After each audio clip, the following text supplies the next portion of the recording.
everyone, and thank you for joining us for our panel discussion today on sustainable Peru. My name is Greg Takahara, and I'm the CEO of US-based nonprofit Tourism Cares. I'm pleased to be joined by three representatives of properties in the country of Peru that truly represent responsible and sustainable tourism. After our session today, travel advisors will have a better understanding of the different ways travelers can include sustainable activities on their trips, like visiting NGOs or rural communities, staying in a sustainable hotel, donating a portion of their travel fees to sustainable projects, and more. But I wanted to start today with a brief introduction of how Tourism Cares defines sustainability and our personal connection to Peru. In 2012, Tourism Cares brought leaders from the travel, tourism, and hospitality industry to Peru for its first global outreach program. We experienced the beauty of the country, but more importantly, we took in the rich culture by engaging with locals in the cities of Cusco and Lima, volunteering our time on a historic preservation project at the Mercado San Pedro in Cusco, and establishing a sister organization, Turismo Cuida, that to this day continues to grant funds for capacity building, preservation, and conservation projects in Peru to help ensure local communities stay thriving. We know that often when we ask businesses to adhere to more responsible practices and adopt sustainable principles, it can feel overwhelming and a bit intimidating. But we also know travel and tourism has the power to make our world more resilient and protect our greatest assets, the destinations, and those communities within them. We saw that when we visited Peru in 2012.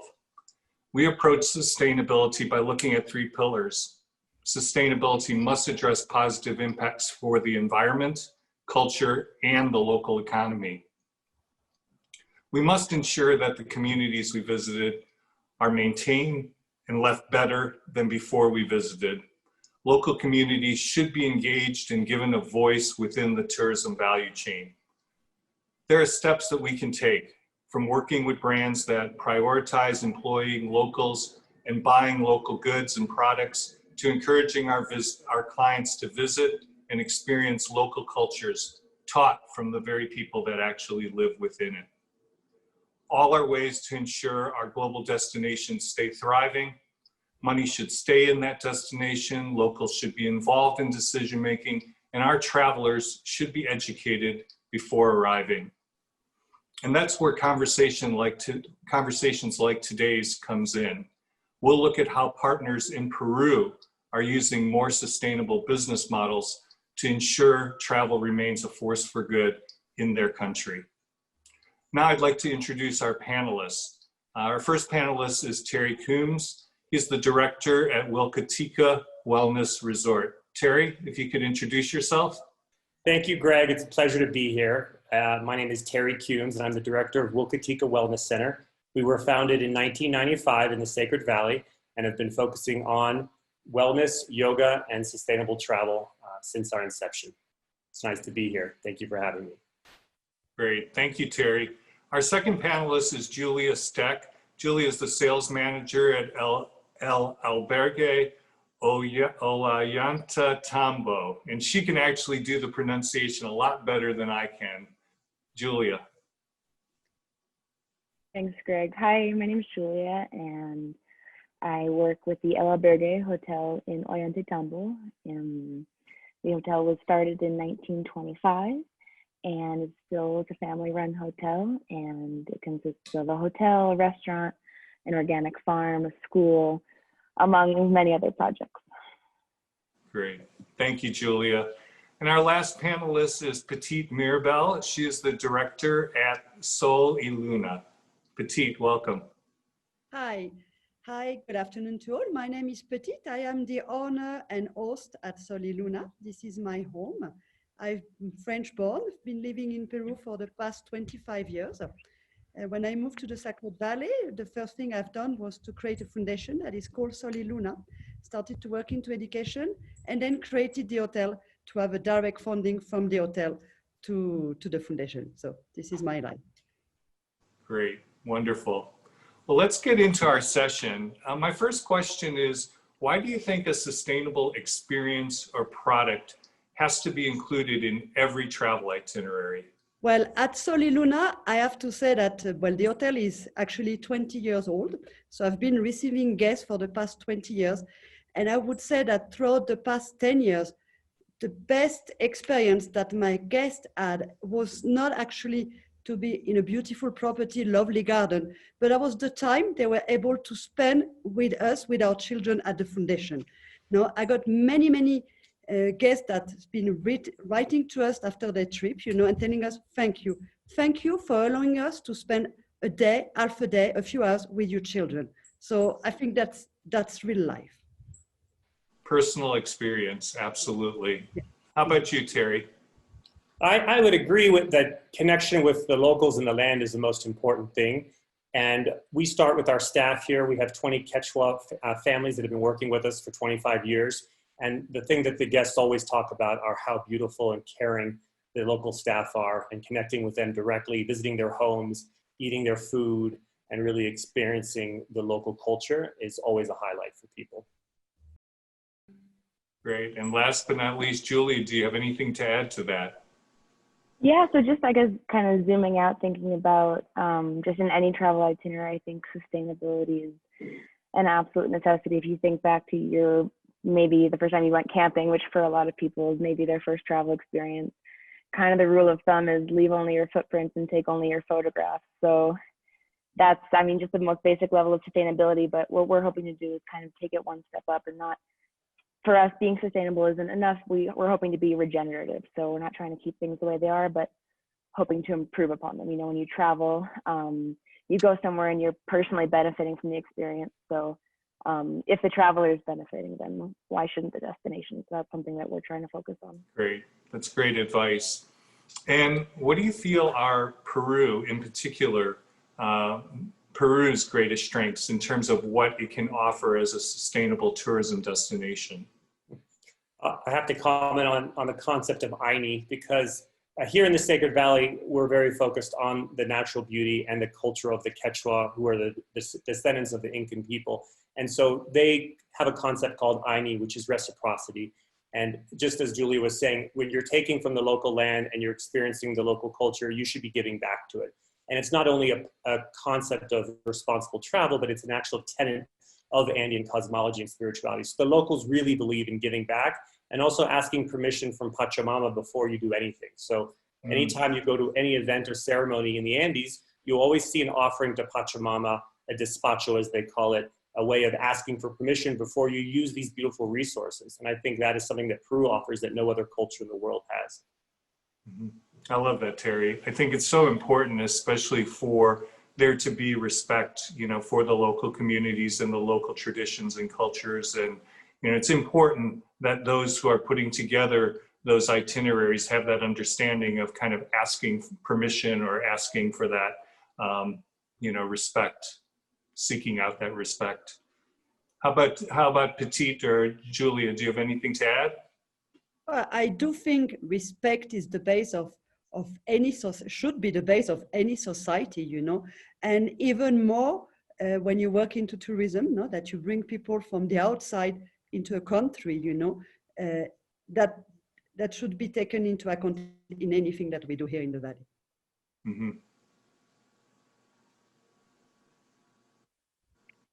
And then I guess what I would have to add is, in addition to kind of the cultural richness of the country, Peru is considered a mega diverse country in terms of a big diversity of wildlife and natural life between the mountains, the jungle, the coast. And that's something that we need to be able to take care of and protect, because that's what people are coming here to enjoy. So the ability for Peru to offer experiences in all of these different climates is really distinct. Yeah, and I mean, just based on my own experience when I had the opportunity to come to Peru in 2012, I think that so many people, think about the bucket list, venue of Machu Picchu, but, there is so much more to explore beyond. And when you start to get into the local communities and the local cultures, it's very rich. And how do you think your own companies are contributing to the sustainability of Peru? And how do you intend to continue to stand out as a product? No, well, for us at Soliluna, well, to start with, I think there is many sustainable projects, you know, that could be fulfilled in Peru. But for us at Soliluna, we choose education. No, so educating our community, educating our children around us, so then they will be the owner of their own decision for their future. So that's what we work on at Soliluna Education. No, and we will, of course, carry on doing that. No, we have more than 200 children at our school, so from 3 years old till 17 years old. So, and they always new children starting at 3 years. So it's a non-ending story, you know, it's a non-ending life, I guess, for the foundation. No, so that's what we do.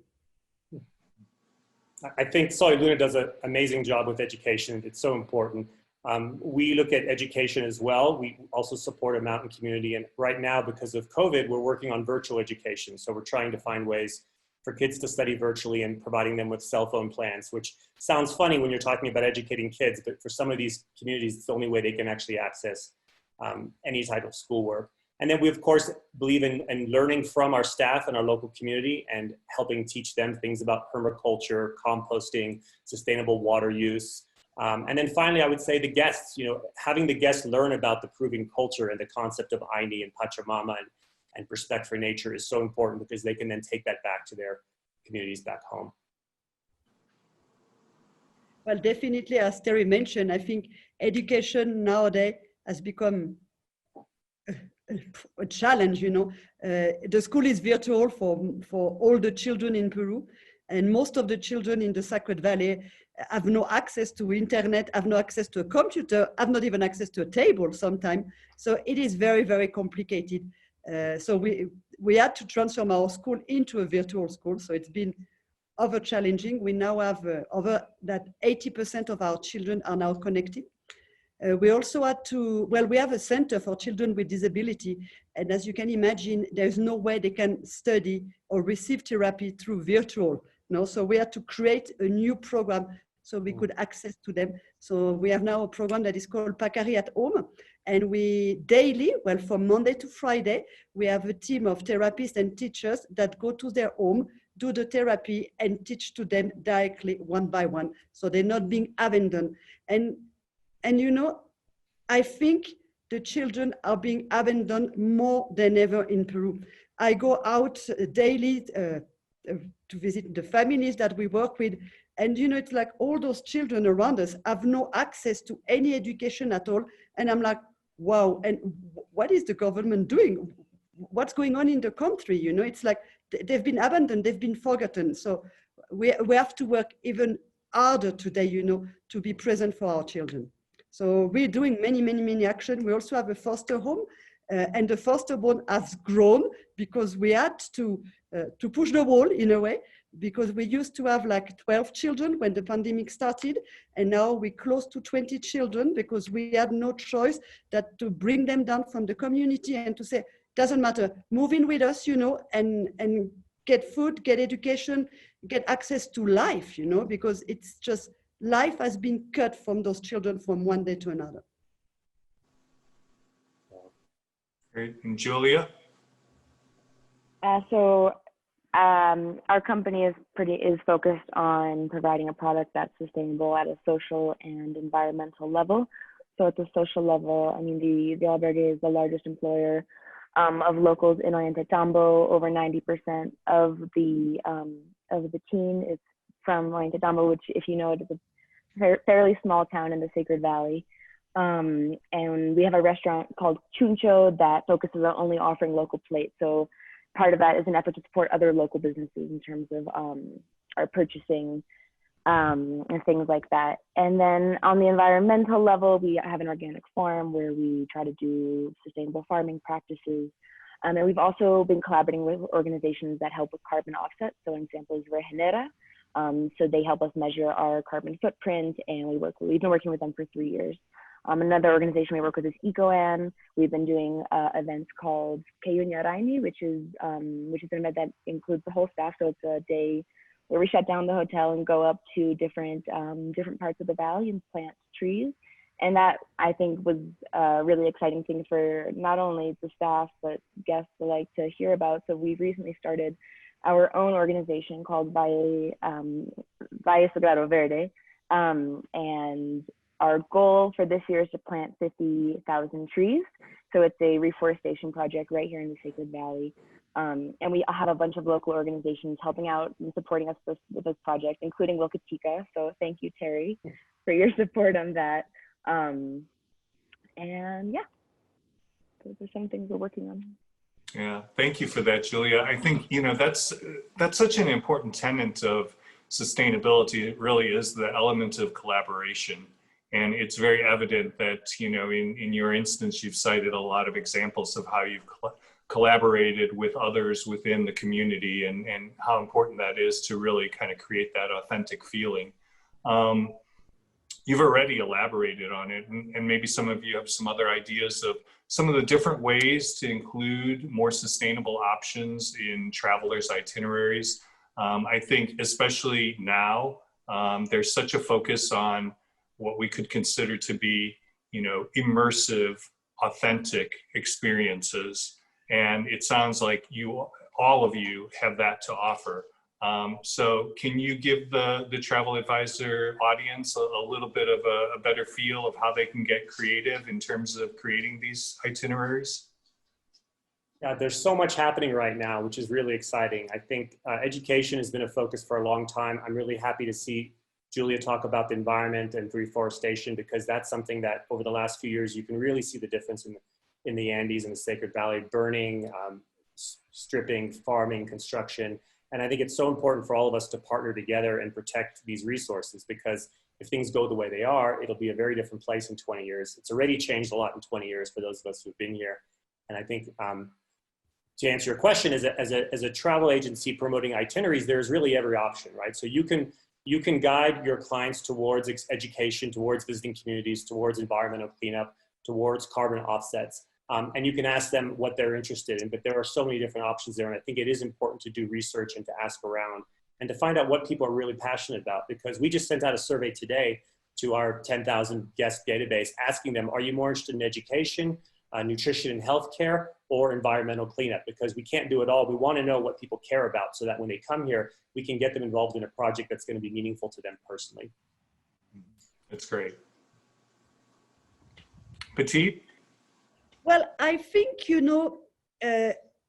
whenever you travel, you should connect with people. So I think the people for me are the more important.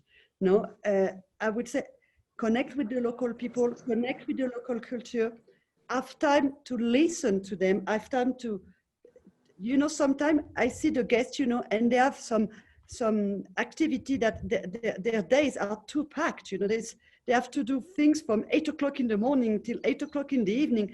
There's not enough time for just sit down, just look at the valley, just enjoy being here and just connect with the people. So I would say, cool down, slow down, slow travel. I don't know if slow travel is the new whatever, but just breathe, and just live, You don't need to do horseback riding, mountain biking, all of those things, I mean, they are great, I like the outdoor life also, but I think more important for me, Peru is about the people, about the people, about their generosity, their smile, their heart, and I think we have to connect our guests with the local culture and the people. Mm-hmm. Julia? So I completely agree with what Terry and Petite said. I think it's really important as a travel advisor to communicate with your clients and really understand what it is they're looking for. And I think that's going to be probably to the benefit of the travel advisor in terms of sales, but also just if they're really interested in, for example, food, I'll say that because for me, I think food and agriculture is a really strong connector to a destination, then that's a really good opportunity. And so, for example, at the albergue, we offer something called the Pachamanca lunch, and it's another way that's involving the local community, so connecting travelers with the local community. And I think this applies to not only Peru, but many different countries, and that people are really proud in general, especially in Peru, of their food, for example. And so putting your travelers in a position where they get to connect with the local community over a meal, which is kind of one of the most traditional ways of sharing. And so, yeah, I agree with everything that Terry and Petite said.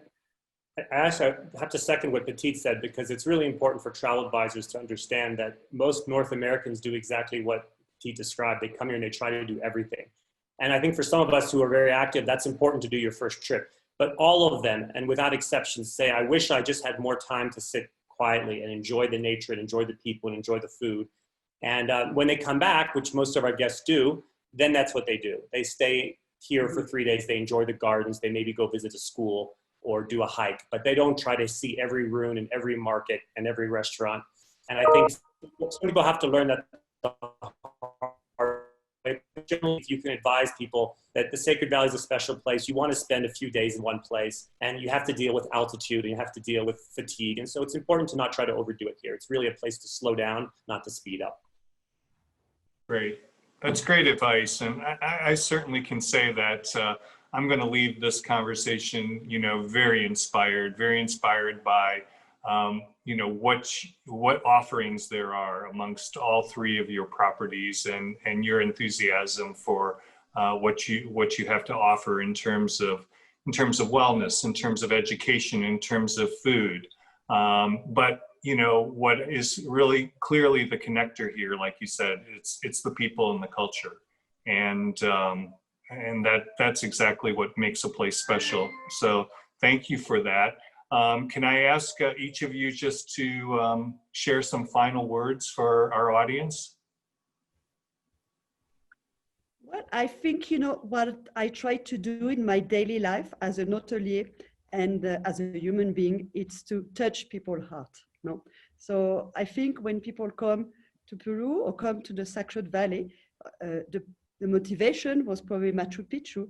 No? But then if you touch their heart, through food, as Julia said, through whatever, they will take something different back home with them, not just a picture of Machu Picchu, touch their heart. No, we had amazing experience with that at Soliluna. I'm just going to tell you, and then I will pass on to somebody else. No, a story. We had a little girl last year that came. She was 14 years old. She came with her mother. She stayed, I think, 5 days at Soliluna, and she was daily going to the school, to the PACARI program, which is the Center for Disabled Children. And she had amazing time. Anyway, she went back home. 3 months later, she wrote to us, 14 years old. She created her own crowdfunding campaign in favor of the PACARI children. And she printed some T-shirts. She done many action, so she could fund for us. And I was like, wow, it's like a little seed was into her heart when she left Peru, And I'm sure she's an amazing human being, and she's only 40. Well, she's 15 now. So touch people. I think that's what we have to do. Touch their heart. I'll take the theme of slowing down, because I think it's so important right now.